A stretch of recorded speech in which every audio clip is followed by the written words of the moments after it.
Road America, also known as Elkhart Lake, sits in the midwestern state of Wisconsin. About 45 miles away from Milwaukee, its history began in the early 1950s as a road course around the lake. Today, the same streets of the picturesque town see only regular traffic after motor racing was banned on the public roads. But less than 3 miles away to the north is a purpose-built road course that is a real favorite with the drivers. This weekend, it will play host to the 9th and 10th rounds of Fanatec GT World Challenge America, one of 4 international series with championships in Asia, Australia, and Europe, all part of the global reach of series promoter SRO. Road America is the penultimate sprint event with just 2 weekends to go after this, finishing up with an 8-hour enduro at the racing capital of the world. Hey folks, I'd like to introduce you to my friend, Mr. Cliff Tufte. Now Cliff was a World War I veteran and a civil engineer, and he's the man that dreamed up Road America. Back in the mid-1950s, for an upfront cost of $75,000, he created this venue, quite literally on his own bulldozer, creating a track that is known as America's National Park of Speed, and for good reason. Talking about speeds, the GT3 drivers here this weekend, they'll be lapping this 4-mile track at average speeds in excess of 115 miles per hour. With the season at the halfway point, championship battles are starting to come into focus. In the pro class, it's still the Wright Motorsports pairing of Elliott Skier and Adam Adelson who have the points lead. They've been the picture of consistency this season, constantly on the podium, but they haven't been on the top step since the first weekend of the season, all the way back at Sonoma. Keep an eye out for DXDT Racing, though. That brand new, beautiful Chevy Corvette, the pairing of Tommy Milner and Alec Udell, they've won the last 4 races in the Pro class. In Pro-Am, it's still ST Racing at the top of the chart. Samantha Tan and Neil Verhagen, they've got the points lead by 46 over Turner Motorsports, Robbie Foley, and Justin Rothberg. But the newest winners in the paddock, that's Jeff Burton and Philip Ellis from Regulator Racing. Big breakthrough win for them at VIR, and they've got a chance now for a top 3 finish in the point standings. The series continues to go from strength to strength. This weekend, bolstered by the return of the AM class, with 2 cars, one from AF Corsa and the other from SS Racing. All in all, it's making for a beautiful weekend and a wonderful one right here at Road America. The 4.05-mile circuit is located on the site of a former sand and gravel company. It opened its doors in 1955 and is one of the fastest and most beautiful road courses in North America. A favorite with all the drivers, it is said that Paul Newman got the racing bug here after the track was used to make the movie Winning. Let's join Calvin to find out more. Welcome to America's National Park of Speed. We're here at Road America, just outside Elkhart Lake. 4 miles of incredible terrain. Fanatec GT track preview. I've got the legend here, the local legend, P.D. Cunningham. Pedro, you've got so much success in SRO World Challenge competition. Talk through a lap here at your home circuit, Road America. You bet. We've got 4 miles of rolling wonder here, 3 long straightaways, and a bunch of turns that look alike but are also not exactly the same. Turn 1 here, very late braking. Big speed in there. Whoa, that was wide there. You're going to be coming in there about 165 miles an hour. I guess I should have warmed the brakes up, huh? A little bit deep. Elevation change here around this circuit. 170 feet of elevation change. This is turn 3. Very important. One of the 3 long straightaways. You really want to get a good exit there. Petey, you've got a lot of track records, but I understand you have the track record for the most double brats eaten in a 3-minute period. What's your record? No buns, just the brats. Just the brats. This is turn 5, down the moraine sweep. Big overtaking opportunity here during the racing here this weekend. Very tight corner. You just got to really slow it down for that, or you're never going to get up this hill. Such a tricky turn-in point for turn 6, up the hill. Blind over the brow, early turn in, slow hands, and get back to power. That was beautiful. Tricky right-hander coming up. This is turn 7. Just very gentle turn in there to make it as pretty of a radius as possible. That was smooth. Another important corner, turn 8. Can get some passing done down at the inside. Rolling speed through here about 75 miles an hour in a GT3 machine.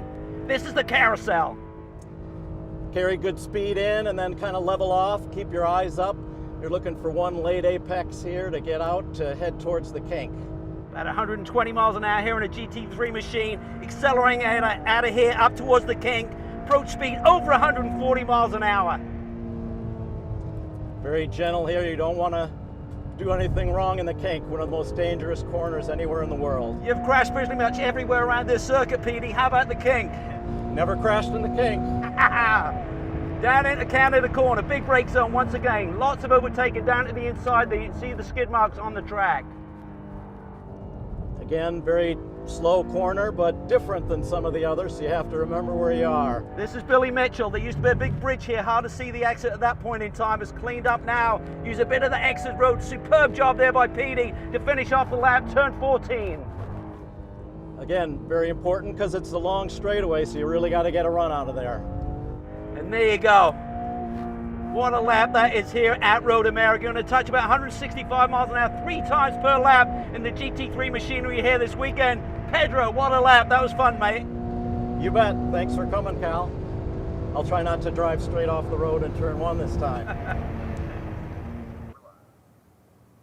A brilliant look at what makes Road America such a special place. That was Calvin Fish with Peter Cunningham. My name is Ryan Marine. DJ Clark, you heard him in the pre-race. He'll be down in the pit lane for us, subbing for Amanda Busick this weekend. Well, you can see the water puddling up there in the pit lane. We've had rain coming and going throughout the weekend and indeed throughout the day, Calvin Fish, but we don't know what to expect for the next 90 minutes or so. There's a chance for more rain. It could also stay dry. Yeah, wet track, rapidly drying. I think they're probably going to have to go on slicks, but there's definitely a threat of more rain here about 20, 30 minutes into this 90-minute race. So going to keep everyone on their toes here this afternoon. Sun starting to peek out from behind the clouds. There is a brisk breeze as well. That should help to dry this circuit and hopefully get us at least some dry laps at the beginning of the race. Down in the pits for us, as mentioned, is DJ Clark, and he's got the latest stories for us from down pit side. Well, I've got 2 stories to be following here, especially in the first part of this race, Ryan. Number 1 is the number 91 machine of Regulator Racing. They qualified this car on pole position, but due to a technical infringement, they'll be starting at the back end of the field. So Philip Ellis will be doing what Philip Ellis does best, driving fast and scything his way through the field. The other big story, it's as you mentioned, it's the weather. I was told that we should expect a shower here about 15 minutes after green flag, which puts a lot of these drivers in perilous conditions. It looks like a lot of people are going onto the slicks, but I was told by multiple teams, don't be surprised if a team or 2 farther back in the field decides to gamble and go on wets from the beginning.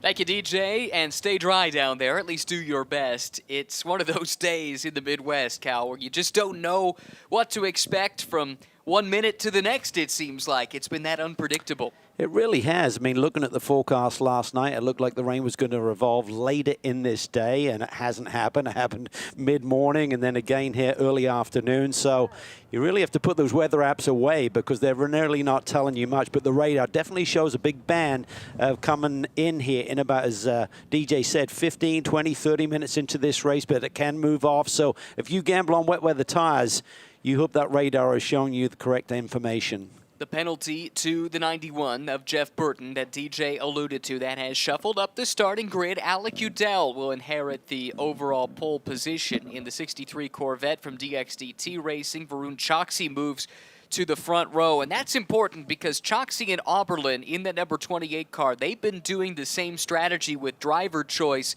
that Burton and Ellis have done over the course of this season. So, Cal, what does this do for them to start on the front row and perhaps put them in a position to go for a good result? Well, it's not ideal because of the potential rain. Who knows? We might have a full course yellow. And the strategy by starting your faster driver is that they're going to build a big gap, and then hopefully it stays green, and the follow-up driver can keep that gap and not let it get erased there by the time the checkered flag falls. So in these conditions, I'm not sure it's really going to work out great to you obviously make that strategy call coming into the weekend or this morning, and then the weather has really thrown a curveball at that. Some newcomers to the championship joining the paddock here this weekend. Among them, we see, well, the return of the AM class, for one thing. SS Racing, they've been with us over the course of the season at various times. Will Hardiman and Alan Metney, although they have driven together, they do so as an AM class pairing for the first time here this weekend. And we also see AF Corsa back, but with a new lineup. Jay Schreibman and Oz Negri joins the grid for the first time in his career. Yeah, and they've been very fast here this weekend. Oz has been up in the top 6 or so most of the weekend on the time charts. Rapid Brazilian, now 60 years old, and is a bronze-rated driver despite his amazing career. And he's been coaching Jay Schreibman for a couple of years now. They know each other well. Haven't done a ton of races together over the last couple of seasons, but they're very excited about this opportunity here this weekend. And for Oz Negri, said this Ferrari 296 is just a phenomenal GT3 car, probably the best car he's ever driven. A couple other newcomers include Bryson Morris, who joins DXDT Racing in their Pro-Am Corvette. And then this car, the Random Vandals BMW. It's Madison Snow behind the wheel. This is the team's GT3 debut, by the way. Madison, a BMW factory driver. It was supposed to be Connor Daly as part of this lineup, but he's busy with IndyCar duties that came together rather last minute in St. Louis this weekend. So Madison Snow gets the call up alongside Kenton Cook. That's cool to see. They'll have the lineup of Connor Daly, Connor DeFilippi, and Kenton Cook for the Indy 8-hour as part of a BMW-nominated IGTC entry at the Indianapolis finale. Yeah, exciting times for that team. Are rapidly evolving through the various categories now into the top level of our championship structure with the Fanatec GT entry here this weekend. Exciting driver lineup. All of those drivers have had some seat time. Even Madison Snow, I think the team alluded to the fact that Connor may or may not be available. So they drafted in BMW factory pilot Madison Snow, so he's had a bit of seat time in that Random Vandals machine. And he knows this track very well in this identical BMW M3 that he's campaigned for Paul Miller Racing over the last few season, so he's a great asset for that whole group. See the red Porsche of JF LeBurge come through. He joins Kyle Marcelli in that car, which makes its Fanatec GT debut. And this is the car that qualified on pole, but it was a ride height violation that sent them to the back of the field. Philip Ellis has some work to do to try and position that car for his teammate Jeff Burton. They picked up a big race win at VIR the last weekend of the season. So, let's look and see how this field will line up. As mentioned, Alec Udell inherits the overall pole position. That run of form just continuing for DXDT Racing and Corvette since they entered the championship back at Circuit of the Americas with this Pro Class entry. Udell on the pole. He'll have Bill Oberlin alongside. Actually, yeah, that will be Bill for ST Racing. Luca Mars gets the start in the second row for the Racers Edge team, with Madison Snow and Random Vandals set to line up in fourth. Your Pro Class points leader, Adam Adelson, rolls off in the fifth starting position. Then the AM Class pole sitter, that's Will Hardiman. Bryson Morris inherits the pole in the Pro-Am class in his debut for DXDT Racing. He'll have Samantha Tan alongside. Then it's Justin Rothberg, who had a big win in GT America earlier today. Jake Peterson, who's back for the first time since the Coda round. Kyle Washington, a recent race winner in this championship, starts back in row 6. Next to Elias Sabo, driving a BMW for the first time this weekend. There is JF LeBurge from Canada for the Montreal Motorsports Group in the Porsche, next to Jay Schreibman, and Philip Ellis starting out back for Regulator Racing in a car that we know has wicked pace in the dry, and if it stays dry, that could be the show in the first stint, watching Philip Ellis carve through the field. It really could, and I'm really curious to see how the pole sitter Alec Udell deals with Bill Oberlin. We know the BMW's got strong straightaway speed. Corvette makes his lap time up in a different area of the racetrack. So I think under these first few straightaways here, Bill Oberlin's going to be up on the wheel trying to attack Alec Udell and grab that lead early.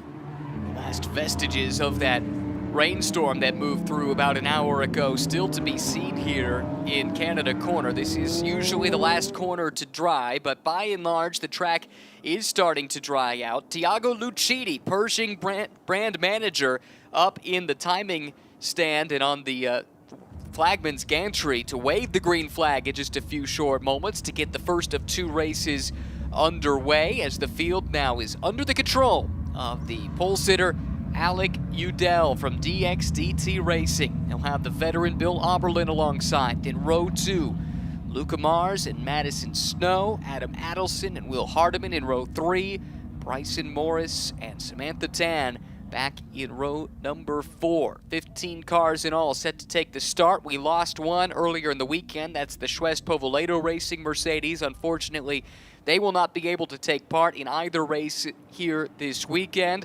Tiago Lucchini has the green flag in hand, just waiting for the word as they enter the VP acceleration zone. Keep an eye on the pole sitter, the blue Corvette. Alec Udell starts to accelerate away, and there's the green flag. We are racing at America's National Park of Speed, Road America. This is the run down to turn 1. The BMW stretching its legs. Oberlin looking strong, trying to sweep around the outside, but Udell covers him off. They still are side by side, though, at corner exit. Tight battle there for 3rd and 4th there between Luca Mars in the red Acura and Madison Snow in the Random Battles machine. He's moved up to 3rd. He's up to 2nd almost. The two BMWs touch. Madison takes a quick spin. And it collects one of the Corvettes, I believe. A difficult debut for Random Vandals. Madison Snow goes around, and I think that might have been Bryson Morris that tagged him.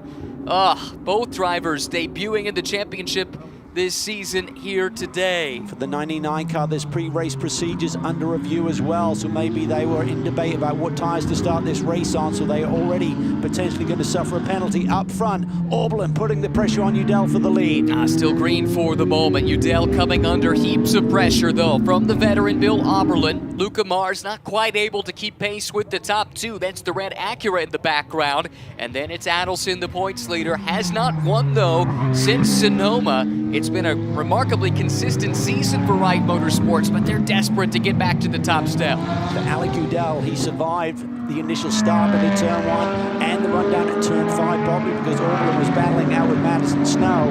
Now this is the handling section where the Corvette should be strong, so Oberlin's going to try and go on the attack. There's Justin Rothberg making some moves. Safety car is out. The question is, was that move made before that button was pushed? That was Rothberg on tan for 8th overall. That is the 08 of Bryson Morris limping back into the paddock. What a promising debut it was shaping up to be from class pole position, but he won't get to turn a race lap. Yeah, that's such a shame there. Madison had a really good start, got down to the inside, battling out with Luca Mars, tried to make the move on Oberlin. Oberlin gave him a little bit of a squeeze. I think it was totally legit there. And just with not enough tire temperature, Madison has that quick spin, and Bryson didn't seem to have anywhere he could go. Madison, the two-time and defending IMSA GTD champion, won the 12 Hours of Sebring in class last year. He's won it a couple of times, in fact.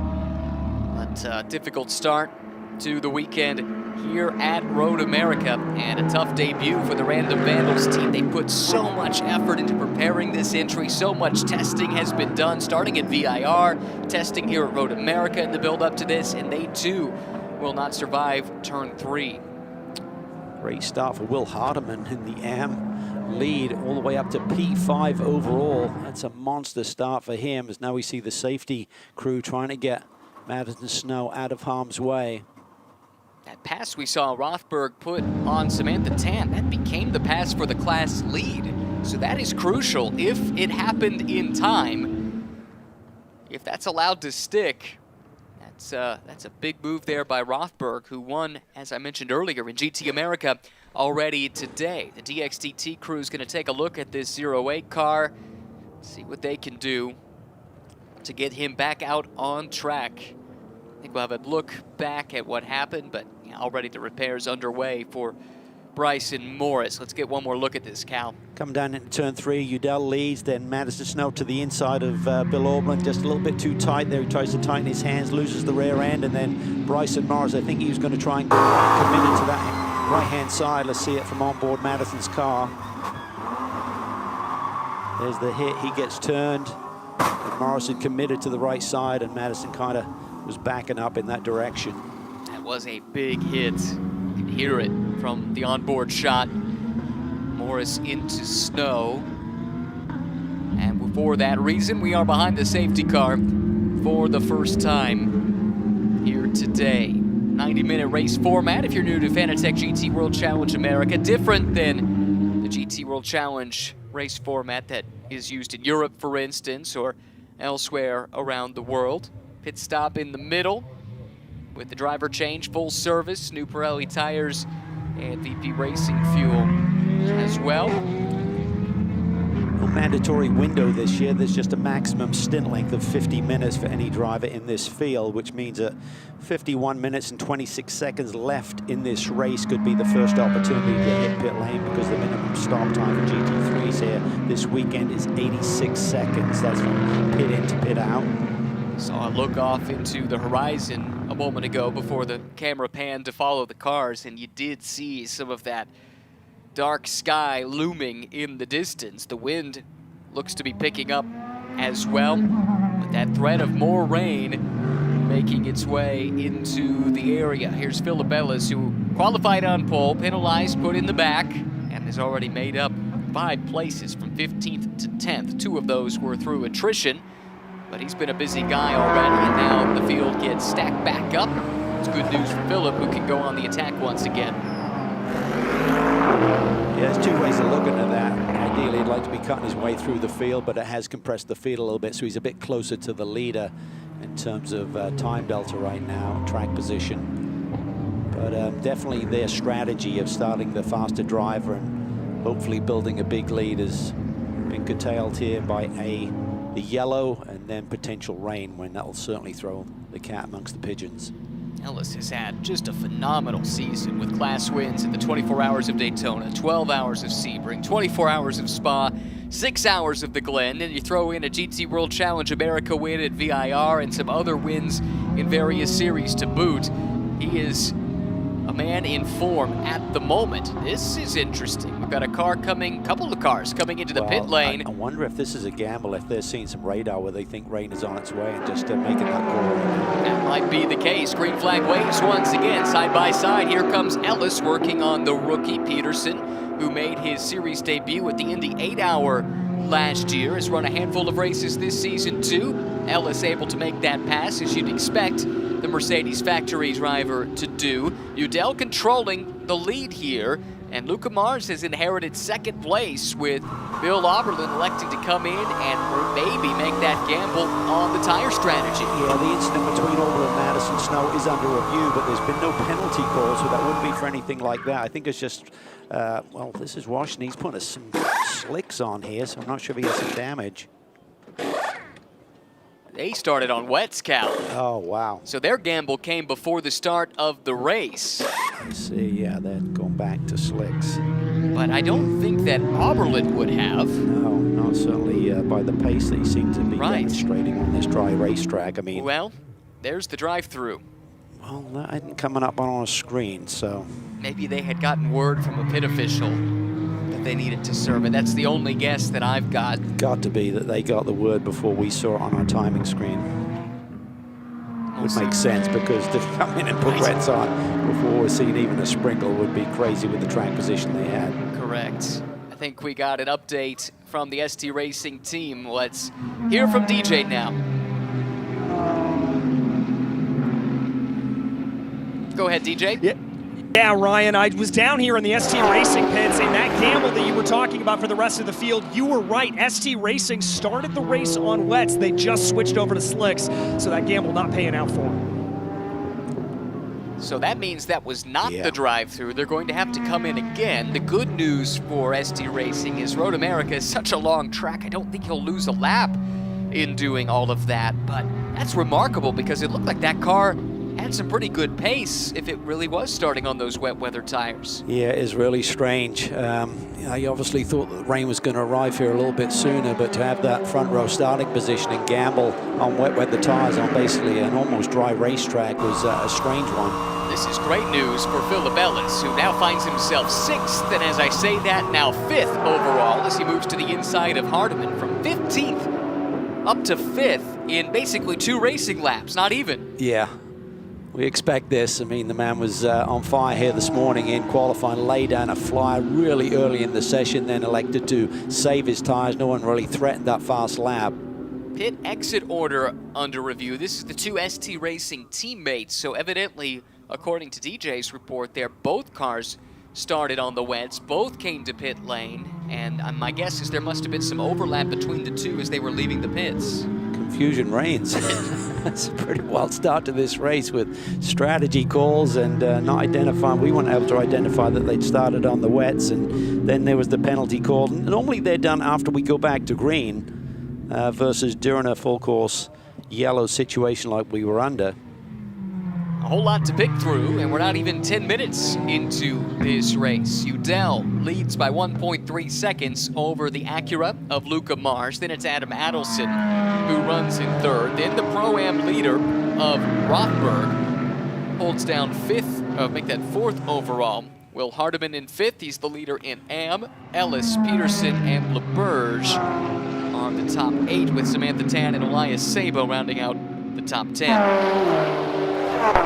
Settling in here, Luca Mars sits about 1.3 seconds back of our leader, Alec Udell. We're looking at Rothberg here. He's now under attack from Philip Ellis.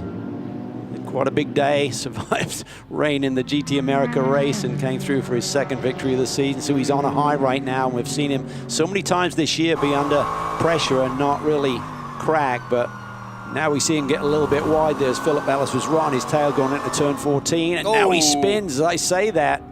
It was wet offline. Just trims the end plate, I think.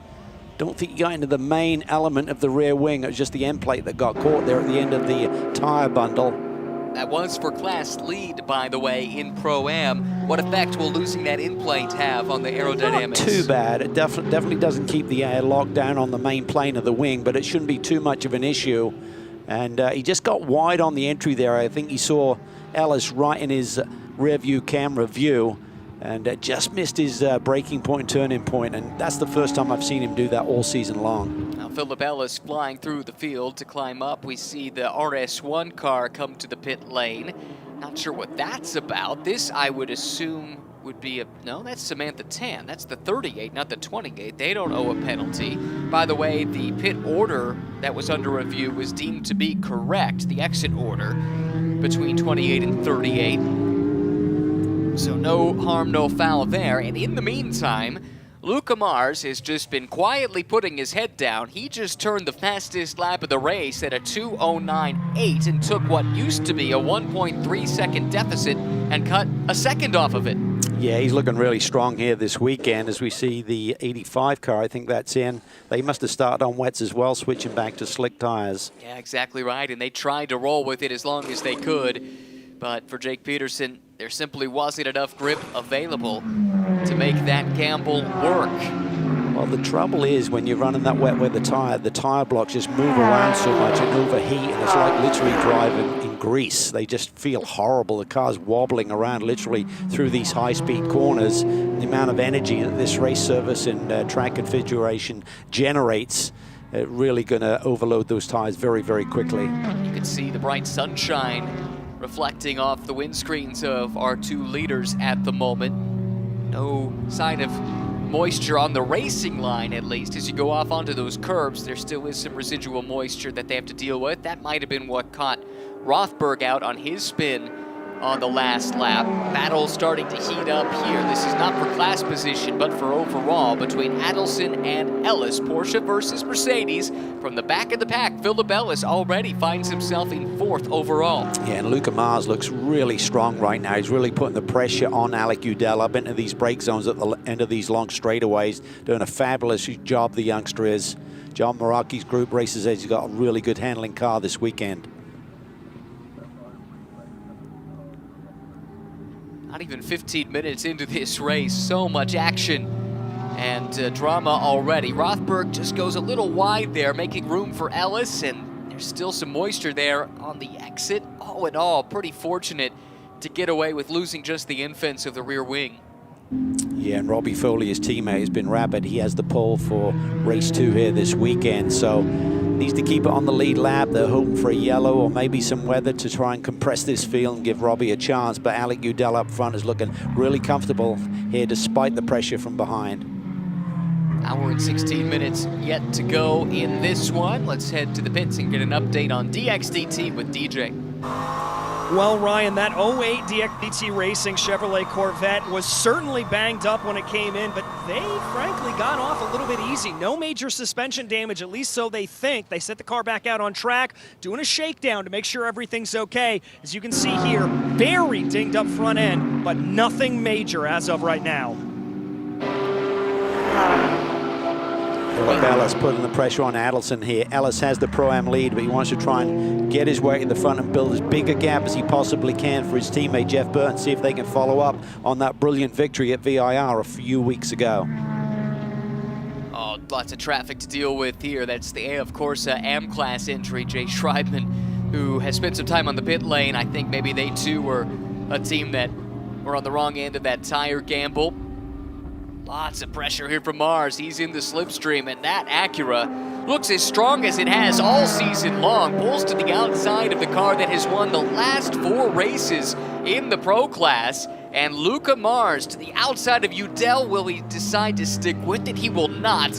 Now looking to cross over the Corvette driver in the run to turn 3. That was beautifully managed there by Alec Udell. He had to take it in deep on that shallow angle, but right at apex, he just controlled it nicely so he didn't run out wide, and then immediately chose the middle of the road on the run down into turn 3, so nothing that Luca Mars could do. Oh, but cue the Jaws music. Look who's looming in the rearview mirror. Philip Ellis just put in another excellent lap to close in on the top 2 overall.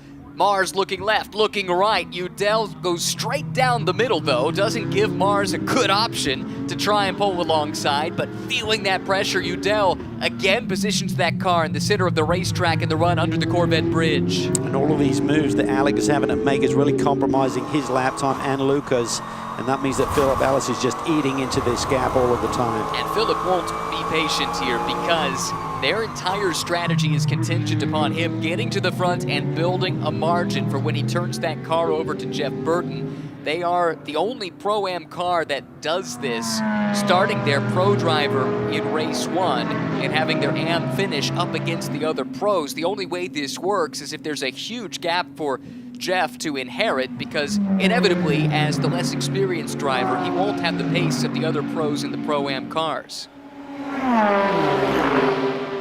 Weather right now is saying it's about 25 minutes out, so it's moving deeper and deeper into this race than what we anticipated at the drop of the green here this afternoon. 25 minutes, that puts us right around the pit stop, actually. That, I think the team strategist would love it if the rain came then, because you wouldn't then be trying to figure out if you needed to make an extra stop or not. Yeah, that would be perfect. We're about 22 minutes or so away. Oh, look at Miles there, just drops a wheel right where Rothberg did earlier in the race, but keeps it together, giving Alec Udell a little bit of a breather here on the run-up into turn 1 on this lap. This is interesting for Luca. This is not his fight with Philip Ellis. This is not a car in the same class. All the classes, of course, still running to GT3 specification. The only difference is the composition of the driver lineups by FIA driver grading. Ellis looking aggressive, looking threatening, but he didn't find a hole which he could pounce through. Turn 3, it looks inviting, but it can so easily go wrong. We saw that with Madison Snow and Bill Aublin. If you suddenly get your nose chopped, you can suddenly be the one who gets called for avoidable contact or be in trouble yourself. So Alice being patient here, he recognizes he doesn't have quite the straightaway speed of maybe the BMWs that here this weekend or this Acura. So it's not going to be easy, but he's got so much experience and so many street smarts in terms of dealing with these situations. Mars is on the other end of that experience curve. Still very new to GT3 racing. He's done quite a bit in GT4 cars over the years, smaller displacement cars as well. Native of Pittsburgh. His team's doing a nice job this year with a limited budget. They don't have the budget to go testing like the other teams do.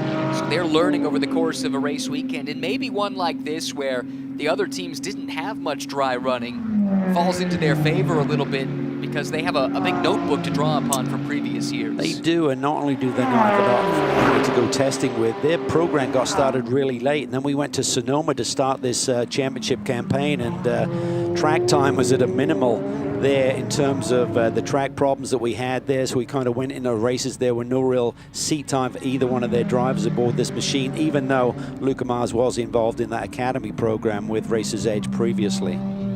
joins former IndyCar driver Zach Veach in the driver lineup for Racer's Edge. They scored a third-place finish in VIR Race 2, which matched a season best, but it came against more and stiffer competition than their 2 previous podiums at Sonoma.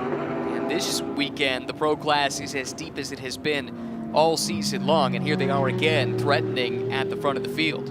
Yeah, looking at the pace of these leaders, they're running in the low 207 range, 207.3 for Udell, 207.4 for Philip Ellis, for example. Bill Auberlen just laid down a lap of 207 flat, so after the penalty and switch back to slick tires, he's on the charge here.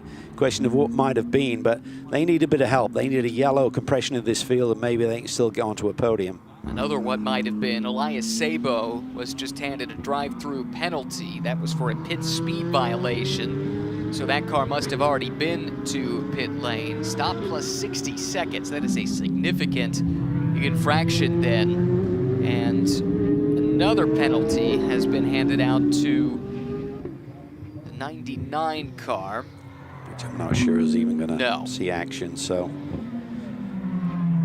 Yeah, that was the something that random happened vandals. pre-race in terms of probably putting the car down on the deck or something. There's certain thresholds and timelines that you have to meet. So that becomes academic then. They will not take further part. As you can see, that car out. We got the report from DJ. The other car involved in that incident was Bryson Morris, and DXDT was able to make repairs. Bryson is out on track, and he is turning some laps now. That's important because he doesn't have too much experience behind the wheel of this car. It's all about learning and preparing himself then for another race tomorrow. Yeah, and a bit of a test session, make sure the car is 100%. Brian Sellers will jump in as well, I'm sure, and get some laps as well, just to give some feedback. But up now, it seems like Ellis's charge has been kind of stymied right now. He's kind of plateaued there. He's kind of running the same pace as the 2 cars in front of him, but doesn't seem to be able to have the edge in performance down the straightaway into these brake zones where you typically make moves. But here's this penalty here for Elias Sabo. And tell you he's doing a great job as Will Hardeman. He's hanging tough on the tail of Adam Adelson right now for P5 overall and leading in AM. We've seen that from him this year. He's been teamed with Adam Carroll at times. He's been teamed with Alan Bettany as well, who's his co-driver here this weekend. And on his day, Will, who does have quite a bit of experience, has been right there mixing it up with some of the big names in the sport. It's great to see that S's Racing team here again this weekend at Road America. So Alec Udell got that 4-5 car length lead, allows him to just do what he can do in terms of his lines and maximizing the lap time of that Corvette. Just a superb handling car. There has been a few BOP adjustments throughout the field here this weekend. Corvette has to run a slightly higher ride height, which limits the handling ability of the car a little bit, so maybe not quite as sharp as they had at VIR and for the 4 races that they won in a row, but they're not, you know, they're a long way back in the points by starting so late, but it's not inconceivable they can't go on a charge here if they continue to sweep the floor in terms of wins. No, and they know that. I made the comment to Alec, looked like he had the field covered. They did, at least as a duo at VIR, and he quickly downplayed it. Felt like the competition was really strong. They just had things break their way.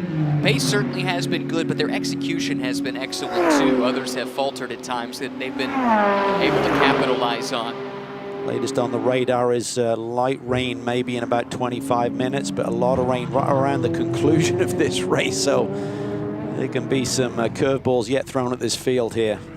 Wow. Now Mars, to my eye, closing in a little bit on Udell. These top 3 are flying. They're running laps in the low 207s at the moment, and while Ellis would love to be clear, he is still doing his best laps running behind these leaders. Got a great run out of turn 14, but does the Mercedes have the ponies down the straightaway relative to the Acura? It looks like midway down the straight here, Cal, the advantage swings back towards the NSX. And as these leaders continue to run lap times in the low 207s, Auberlen continues to move that fast lap benchmark down to a 206.7. He chases after Jake Peterson, who's the next car in line, not in class, so he's got a long way to go to get to the next pro car, which is Adam Adelson sitting in P4.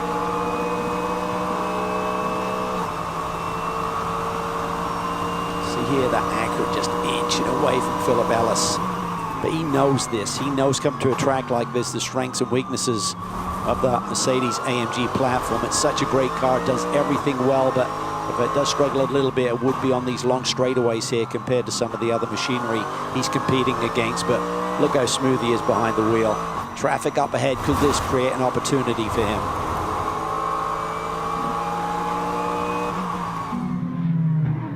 "25 minutes into this race. Race starting to settle in a little bit. There is some traffic looming ahead of race leader Alec Udell. Luca Mars continues to pursue. Just turned in his best first sector. Here's Kyle Washington, by the way, who has been here now 3 consecutive weekends racing at Road America, which sounds kind of like heaven to me.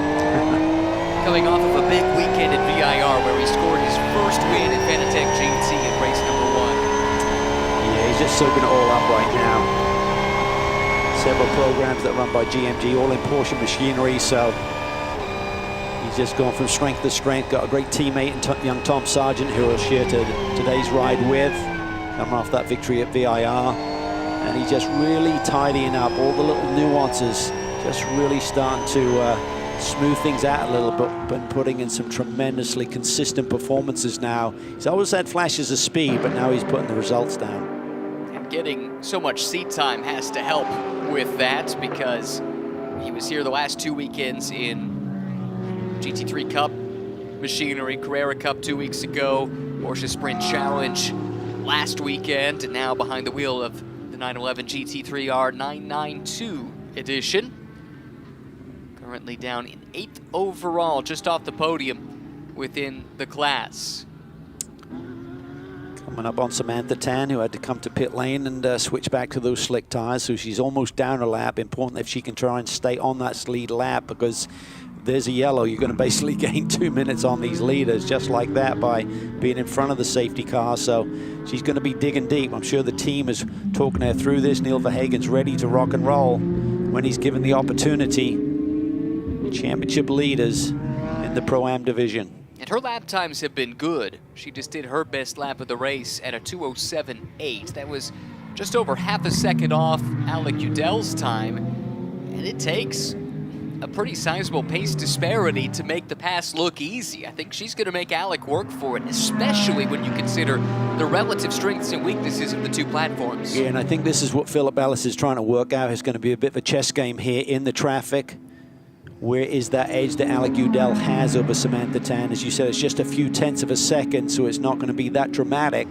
But does it create a little bit of compression where Udell suddenly feels the heat from Luca Mars? And here it is down in the Canada corner. Luca sends it around the outside. Beautiful move, well judged, grabs the lead. Outstanding. Luca Mars takes racer's edge to the front. This might be the first lap they've led all season long, and that is remarkable. This is a championship caliber team over the past few seasons, but they're starting to find their footing halfway through this 2024 Fanatec GT campaign. Up the hill comes the Acura at the front of the field now for the first time today. That was really well done. Just managed to stay close to Alec through that high-speed sector, through the carousel, through the kink, and just faded beautifully down at the inside and cleared him on the outside by the time they finished Canada corner. Let's watch how this evolves. You can see Alec Udell choosing the inside, doesn't have the grip level there to send it. And there was just enough room to squeak by there. That was really nicely crafted there, and John Meraki will like what he's seeing. Yeah, that's about as much of a smile as you'll see from John in the middle of a race. He's a serious customer when it comes to his racing and his race team.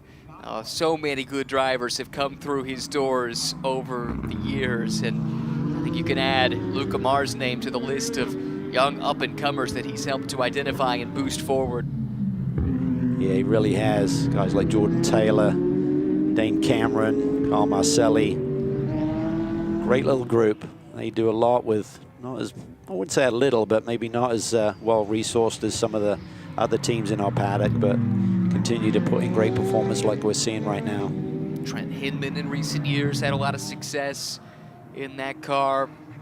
Ashton Harrison, probably, it would appear, as a big future in GT racing ahead of her. Spent A number of years working with John Meraki at Racer's Edge. Great team based in Florida. And they're back out in front in Fanatec GT. The job got a little bit harder now for Samantha Tan. Alec Udell under pressure as well from Philip Ellis. Not sure how much Alec's going to want to fight this, because Philip could be his opportunity to make his way back by Luca before it's all said and done. Yeah, While that pass happened, Luca took the move on Tan and put her a lap down. Yeah, I think Alec Udell maybe is not getting through the kink quite as quick, because it seems like he's vulnerable there into the brake zone for Canada corner 2 laps in a row there with Luca Mars, and now Philip Ellis making a similar move. That's Lost the balance a little bit. Tough break, sorry, Cal, for Samantha. Just didn't quite get the strategy right today. An extra pit stop proved really costly going down a lap here. Now they need this to stay green and hope Neil Verhagen's pace is enough to get back on the lead lap and then catch a yellow and go fight from there. This is the 38 of Samantha Tan.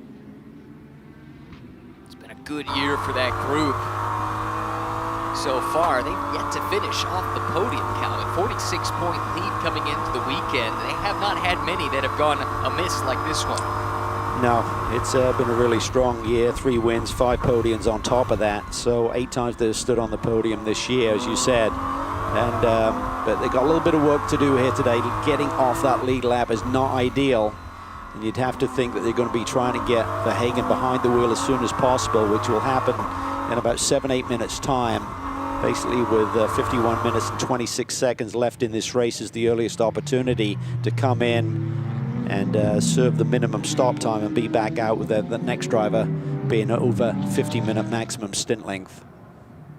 It's a slightly pared down program for Samantha this year, focusing really on this here in Fanatec GT World Challenge America. Last year she was 3rd in GT World Challenge Europe Endurance Cup Pro-Am points, driving both the 488 version as well as the 296 version of the Ferrari GT3 offering.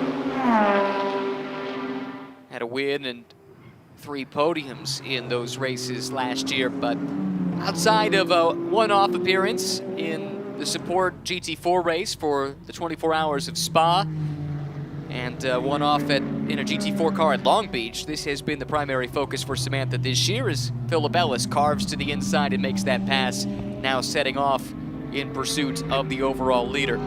Udell had a really good run there through turn 14, but BMW versus Corvette. BMW should win that battle, but Alex got the momentum here. He's on the grippier side of the racetrack. He's probably going to send it around the outside and trying to hang on to Philip Ellis here. And Samantha knows she doesn't want to get too aggressive here in terms of defending that track position. Battle further back. Washington and Peterson have found each other. This is 9th and 10th in the overall order, 5th and 6th in Pro-Am. Peterson has done his best lap of the race the last time by, gets a great run out of turn 3, and sweeps around Kyle Washington before the braking zone for turn 5. Yeah, great to see Jake back. Only has competed in 2 rounds of the championship, both at Circuit of the Americas earlier this season. He's a busy man, got several programs going on, but whenever he shows up, he continues to learn. 2nd and 4th in those 2 starts at COTA back in May. Did run the Indy 8-hour last year in a Porsche for Reardon Racing with Vesco Kozarov and Christian Engelhardt as his co-drivers. Also made a run at Carrera Cup last year, is running a partial Carrera Cup, partial Sprint Challenge program in addition to this. Running some GT4 races too. Like you said, busy guy, another one of these drivers, although he is young, he got to racing unlike so many of his contemporaries. You know, it's not like he started in karts. He kind of jumped right into the deep end, and he's been trying to get as much seat time as possible to accelerate the learning curve. Has a big sim at his home too, so he's working on that just to try and accelerate his learning here in a very difficult sport. Look at Hardeman keeping the pressure on Adelson. This is not for a class position change, but overall 4th and 5th. Yeah, Hardeman is harrying the points leader in the pro Damage class. to the diffuser there on Adelson's car. Maybe that's compromising his pace a little bit. Almost has to be. And that also starts to become a safety risk at a certain point. We've seen that before. this year, where something like that comes loose. Race control will take a close look at it. Maybe he was back at Circuit of the Americas. Do you remember specifically? I think it was Circuit of the Americas. I think Elliott Skier was struggling, and finally it was hanging on by one of the braces, and then finally it came loose. But yeah, it's going to give you a little bit of straightaway speed. If it disappears, but you're going to lose a lot of downforce and handling and braking at the same time. And if the rain should come, they would miss that. Yeah, and this also makes the handling inconsistent because depending on the position of that diffuser, it's going to give and take away the downforce. So not ideal as Elliott Skier watches the video and saying, okay, I've got a handful to try and get to the checkered flag here today. That is a cool helmet that Elliott's got. Not sure I'd seen a good look at that before. Adelson, he's feisty. I like his personality. He believes he should be here. They made the transition to GT3 machinery and fell in love with it. Been super impressive, and as you say, championship lead right now, doing some great things. Talk to Elliott about that. What was it that made the transition from GT4 to GT3 so good for Adam as he gives way? Well, maybe he doesn't give way. He's going to continue to fight Will Hardiman here through Hurry Downs into turn 8 and into the carousel. Hardiman is through up into 4th overall. What a great drive he's having. And for S's Racing, brilliant performance. But this car, I guess, is just so confidence-inspiring. It suits his style, the way he can load the car up, make a sharp input, and just count on it being there when he goes to turn in. It has suited Adam Adelson, and they're evaluating what they want to do next year, and they're looking around and seeing this pro class continue to grow this year with the prospect of more of that next year. And I know they are awfully excited about what that could mean for them and the kind of competition that they have to go up against as part of Adam Adelson's development. Philip Ellis is now laid down the fastest lap of the race 1 lap ago at 2:06.1. So we saw Aublin running those high sixes early. Luca Mars has now matched that sort of pace, but certainly Ellis is the fastest car on the racetrack right now, and he's got clean air. These two continue to be the pace setters, although Udell, like you said, awfully quick too. Personal best the last time by. A lap away or so before we can see the first of the stoppers here, and you expect in the Pro-Am entries, the ones who are not doing the reverse strategy, to get their AM drivers out and get the pros on board, maximize their seat time. If the delta between your AM and your Pro isn't too great, do you think about letting them stay out in the thought that we might see some rain and maybe you can make that pit stop, go to the rain tires during the de facto pit window? You can. I mean, the early threat doesn't look like it's a big one, but certainly later in the going, it'd be way too far out of that window where you have to make that pit stop and get the driver change done. So yeah, two ways of looking at that, certainly. If it's imminent, just keep them out in case you have to switch tires. Race Vision powered by AWS. The Mercedes of Ellis is the quickest through sectors 2 and 3, but Bill Oberlin in the recovering number 28 still has the best first sector at this stage. He's lost his claim on the fastest lap of the race to Ellis, but still holds the bragging rights in sector 1. We do think that the repairs for the Adelson Skier car are imminent and are likely to take place during any pit stops or the mandatory pit stop that is upcoming. And that's not a quick piece to change when you're sort of like reconnecting diffuser stays and supports like that. That's not easy. It's not like a quick clip on and off. So that could be a heavy delay for our championship leaders. Some lap traffic for the leaders to deal with. Luca Mars leading overall in his rookie season in Fanatec GT World Challenge America powered by AWS. Philip Ellis looking to follow him through past Kyle Washington, putting the GMG driver a lap down. That was one of a number of cars that elected to start the race on wet weather tires, but didn't get the rain they were hoping for. Pit window just opened, so it wasn't open for the leaders. They were already by pit entry. You're probably going to keep out Mars anyway. He's got really strong pace here, and Philip Ellis, but for drivers deeper into the pack, we may start to see some action. Hardiman, once he got clear of Adelson, just turned in his best lap. That's remarkable this deep into the stint on these Pirellis, and we've seen that all year, Calvin. The Pirellis really do hold up nicely, and as the fuel burn progresses, there's still enough life in the tires to lay down some really fast laps. Yeah, it has been super impressive, even on tracks. I mean, Road America now is not regarded as a high tire degradation circuit, but certainly some of the... saw some bodywork flying there. I'm not sure if that came off Luca Mars's car or whether he ran over something. But definitely as they went through that corner in turn 7, there was something flying off the racetrack. Saw that too. It doesn't look like anything is missing, to the naked eye at least, on Luca's Acura. He may have just run over something that was just laying on the racetrack. Well, he's been impressive all year, but I don't think it's too soon to say this is a bit of a coming out party here for Luca Mars. The potential is there, and then if you put a good setup underneath the boy, he's going to send it, and he's really delivered here today. It's a beautiful move that he put on Alec Udell around the outside into Canada corner. Then he's got one of the top GT drivers on the planet pressuring him right now, and he's not really flinching. He is not. So far, no one has elected to make the dive to pit lane. As I say that, now I see the AF Corsa car on timing and scoring has done so. That'll be Oz Negri set to climb aboard in his series debut.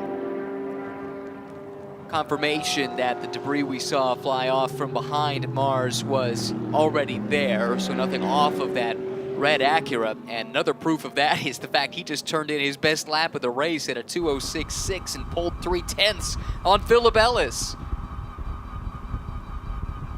Here come some others that are electing to make those driver changes early. This is the 38 machine we're on board with here. Samantha Tan, Neil Verhagen at the ready. Dropped off the lead lap as we saw a few moments ago, so Neil will need to put his head down, try and drive them back into contention. Kyle Washington out, Thomas Sargent set to climb in.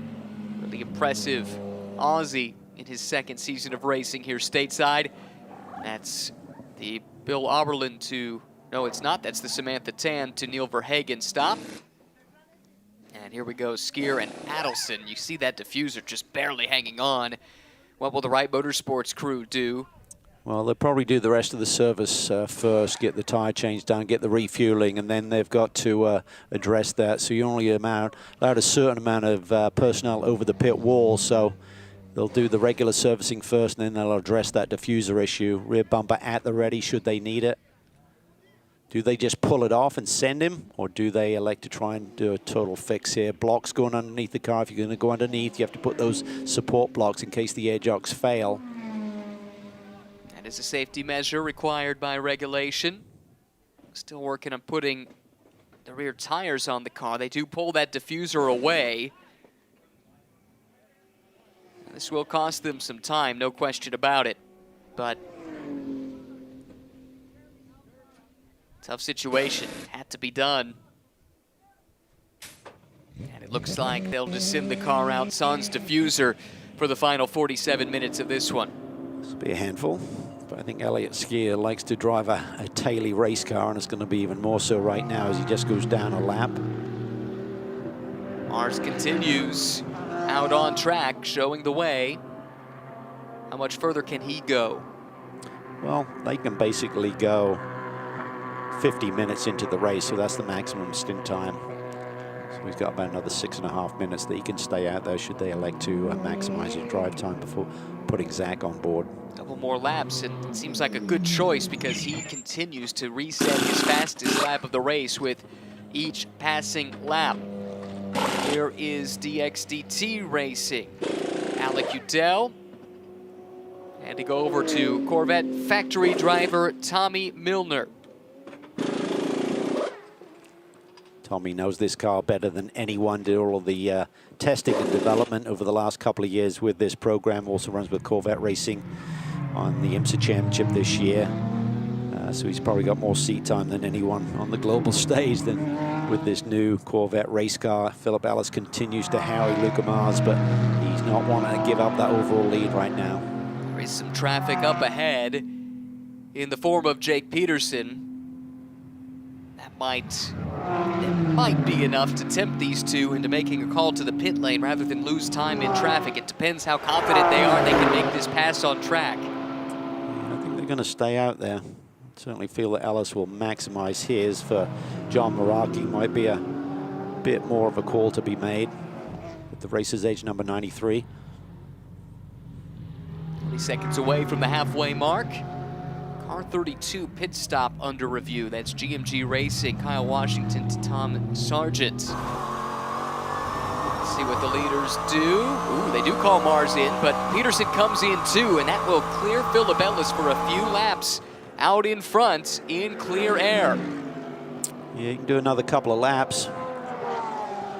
Obviously, you're in the danger zone a little bit should there be a full course yellow and suddenly the safety car grabs you and you lose all of that time. But when you're doing this reverse strategy, you've got to stick with the program. Yeah, they've got to be committed to it at this stage. Remember, that's the car that started last. Philip Ellis qualified on pole, but a ride height violation dropped them to the rear. Ellis carved his way through the field and now finds himself in the overall lead of the race with still just under 5 minutes of available time in his drive time available without running afoul of the rules. Here's Zach Veach getting ready to jump aboard after a great opening stint from Luca Mars. Yeah, it really was super impressive. Probably the best run that we've ever seen him do, even though he's had some, something is not going well here. I think it's the seat insert. Yep, Zach's having trouble getting it in there. Maybe he was pinching a belt or something. Zach's much smaller than Luca, so he's got a pretty big seat insert. He's got to get fitted in there, and that does look like it's going to be a major hang-up for the Racers Edge bunch. This is the team that would benefit from that in the pro class. Alec Udell, Tommy Milner. This is going to be the merge we need to watch for. They were fighting for the overall lead of the race for a time early in the going. Yeah, this isn't going to be close. Yeah, it was a major delay there. Zach was struggling with the seat in, so you could see Luca like, how can I help him? You couldn't get in there. It's just going to make a situation worse. Then you start to panic a little bit. Sometimes if you get that seat insert kinked, it'll just grab and kind of lock in there, and you can't kind of slide it back into its position. Now, I wonder if he was just still trying to get everything tightened up. He was late in the car. They probably sent him. He's probably still snugging down his seatbelts and stuff as he's basically on the racetrack. They have to be connected, don't have to be fully tightened by the time they release him, but this is definitely not the ideal start to his stint. Will he throw him off his game a little bit?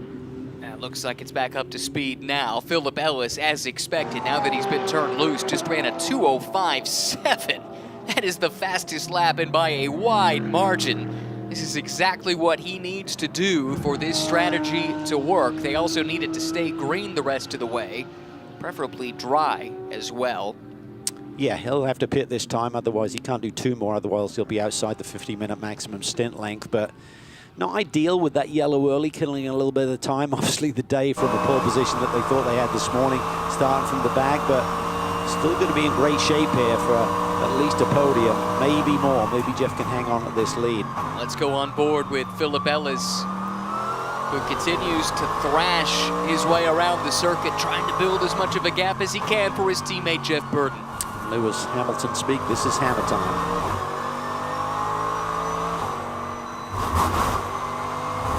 Just the faintest of lifts. Race Vision powered by AWS. Your best laps of the race so far. Ellis at that 2:05.7. Elliott Skier. Skier, a no 6 flat with no diffuser. That is Remarkable. amazing. Maybe he's got rocket speed down the straightaway or something. Oberlin, Milner, Verhagen. That is quite a list as well. This is Skier, who is not really in contention because of that long pit stop, but as we have seen, that car is fast. Even without the maximum downforce, if they get a yellow, depending on where they are, if they're a lap down, that probably doesn't help them too much, but you never know. Still plenty of time left in this one, 41 minutes and change. Will Ellis come in? He'd better. He better. Continues to push. Personal best, overall best, sectors 1 and 2. This would have been a new fastest lap of the race if he didn't have to come into the pit lane. That is getting the job done. What a driver. Rothberg makes his pit stop. Robbie Foley climbs aboard. Just staying on that lead lap, which is important. And now Ellis is going to be, car is going to be sitting still for quite some time.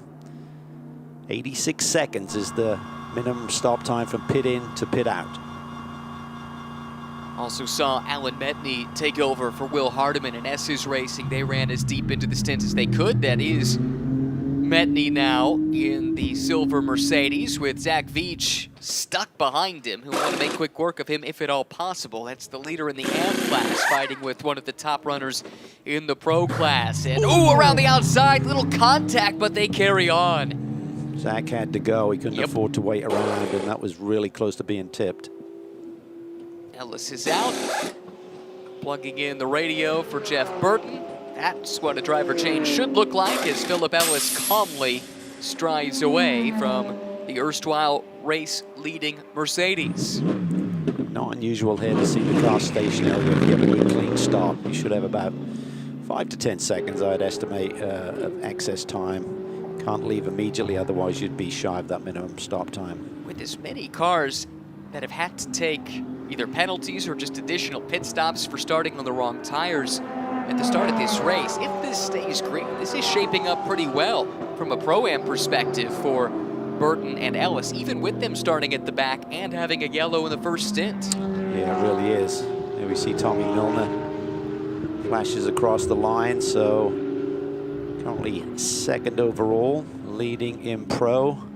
Veach is still second in Pro, third overall across the stripe. Jeff Burton now leads overall. But for how much longer? Milner will be charging. In fact, right there's the difference. Here comes Burton trying to get up to speed. His first lap out onto the racetrack in this race. We go on board with the Pro Class leader starting to close in behind. Let's not forget, he also has got fresh tires on. Even though they come out of the ovens, they're not going to be at their optimum. So I think Tommy Milner will lead this lead pretty quickly and try and dispatch of Jeff Burton as quickly as he can.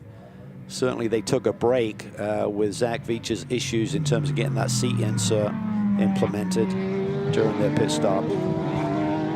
Moments ago, a new fastest lap of the race to Elliott Skier in that Wright Motorsports Porsche. You mentioned the fact that it does help with straight line speed not having that diffuser, and there are a number of long straightaways here at Road America. Maybe that's enough to compensate for the lack of downforce. Yeah, maybe if they had an understeer, it fixed it. Yeah.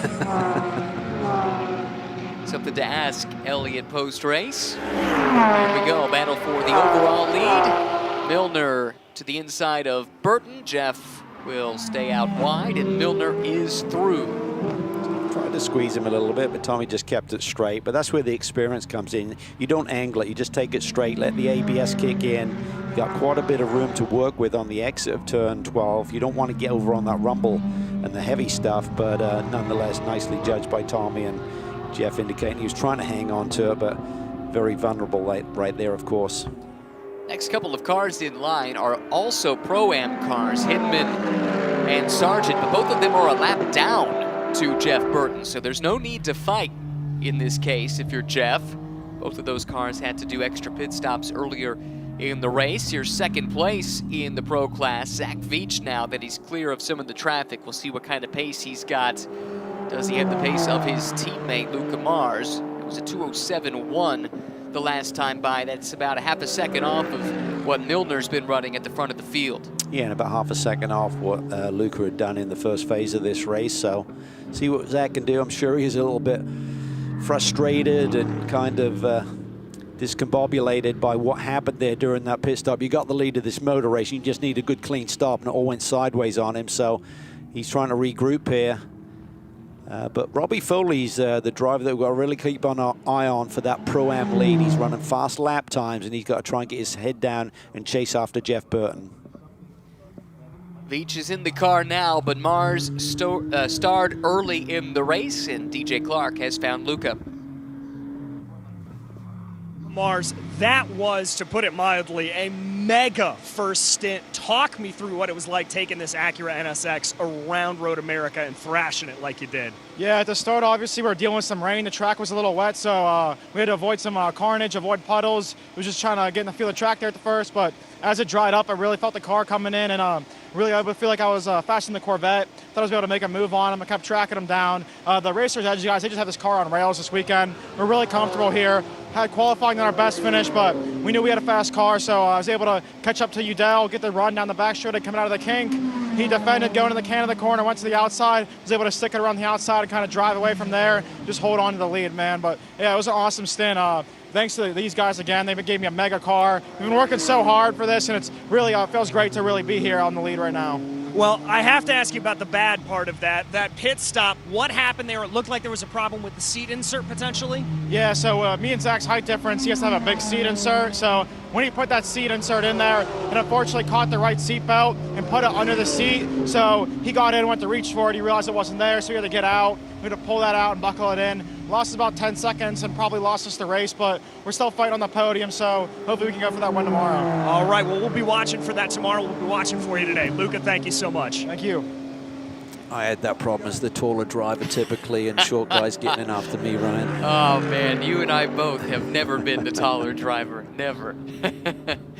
Oh, yeah, that's what we suspected, unfortunately, for the Racers Edge team.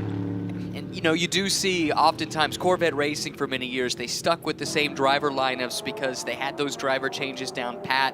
They had drivers of similar builds where you didn't have to mess around with seat inserts. That's why you try for it, and when there's that big of a height disparity, it just adds one more variable into the equation. It certainly does, and just focusing in on Robbie Foley's charge to try and get to the Pro-Am lead. He's about 40+ seconds back of Jeff Burton, so Jeff Burton's probably got enough margin here if he just keeps it clean, doesn't make any fatal errors here in terms of little mistakes costing him lap time or going off the road. He might be able to hang on to this.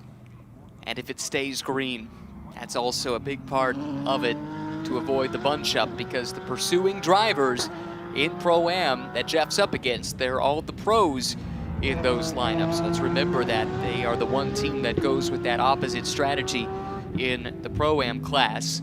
To a degree, we see it in the Pro class with Oberlin and Choxy, because in SRO America, the Pro class requires one FIA silver-graded driver, unlike what you see elsewhere in the SRO world where you can have golds or platinums paired together.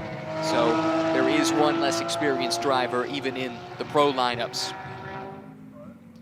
33 minutes to go as we watch Wright Motorsports and Adam Adelson, Elliott Skier continue to pound around. They're further down the order than we've seen generally, down in third in class, 5th overall. They still hold a significant points lead right now over Oberlin and Choxy. This could be a big day for Veach and Mars, though, to get them a little bit closer to second place. And I would think that Udell and Milner are going to be right there as well. Should be. They had 100 points coming in, and they're looking at 25 right now, so they got to be in that mix somewhere as well. Yeah, they were 52 out, I believe, coming into the weekend. So that's one to keep an eye on, too. What would this be for? Trent Hinman leaving the pits. I don't see a penalty that would have affected that car, so we'll have to sort that one out. We do have a couple of post-race time penalties for short pit stops to pass along.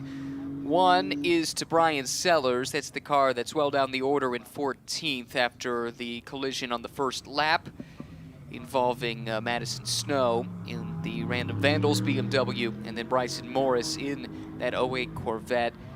Other penalty would be to the car number 8.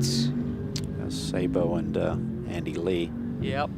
And it does say now that there was a penalty served for Hinman and the RS1 team, but I'm not sure what it's for. Let me see if I can scroll back and find some information. Pit lane speed violation. Metney a little bit wide there down into turn 8. But continues to hold on to this Am lead, 4th overall. What a great day for SS Racing. Yeah, fantastic. The performance of Will Hardiman, and now Metney's backing it up, running decent lap times, getting more and more comfortable with this car. Looking at that gap again between Burton and Foley, just forecasting how close Foley can get. So Burton's at 24.42, about 40-second lead over Foley. And there's probably about 15 laps to go, so you're looking at, he's got to keep it within 3 seconds of what Foley is doing. And last time across the line, he did a 2:10.2. He did a 2:09 before that, and Foley's doing low 2:06s. So at this pace, Foley could catch potentially Jeff Burton for that Pro-Am lead before the checkered flag if it stays green. Don't think Burton could fall further back than second, though. Marcelli is considerably farther back in the 4th spot, or make that the 3rd spot right now in Pro-Am, which would be a great debut. We haven't talked about Montreal Motorsports Group and MMG, but JF LeBurge, who started that car, did a nice job.